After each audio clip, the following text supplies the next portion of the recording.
भारत नेपाल के रिश्तों को मिली नई मजबूती, यूपीआई से सीमा पार भुगतान होगा आसान। भारत और नेपाल के बीच द्विपक्षीय संबंधों को नई मजबूती देते हुए दोनों देश ने डिजिटल भुगतान, पुनर्निर्माण और तकनीकी सहयोग के क्षेत्र में महत्वपूर्ण समझौतों को अंतिम रूप दे दिया है। नई दिल्ली में भारत के विदेश मंत्री एस शंकर और नेपाल के विदेश मंत्री शिशिर कैनाल के बीच हुई अहम बैठक में 3 प्रमुख समझौतों में सहमति बनी। बैठक में सबसे बड़ी उपलब्धि भारत में यूनिफाइड पेमेंट्स इंटरफेस यूपीआई और नेपाल के नेशनल पेमेंट्स इंटरफेस के बीच संबंध स्थापित करना रहा।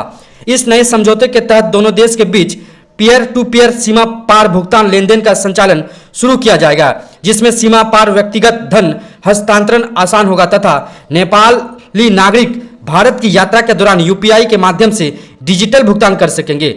भारत के विदेश मंत्री एस शंकर ने कहा कि भारत के यूपीआई और नेपाल के राष्ट्रीय भुगतान इंटरफेस के बीच संबंध स्थापित करने से सीमा पार व्यक्तिगत धन प्रवासन में सुविधा मिलेगी। ये व्यवस्था जून 2023 में नेपाल क्लियरिंग हाउस लिमिटेड यानी NCHL और national payments corporation of India की अंतर्राष्ट्रीय शाखा NPCI इंटरनेशनल पेमेंट्स लिमिटेड के बीच हस्ताक्षरित समझौता ज्ञापन पर आधारित है। बैठक के दौरान भारत ने वर्ष 2015 के भूकंप के बाद पुनर्निर्माण सहयोग के तहत तैयार की गई 72 स्वास्थ्य सुविधा और 12 सांस्कृतिक विरासत परियोजनाएं नेपाल को सौंप दी है।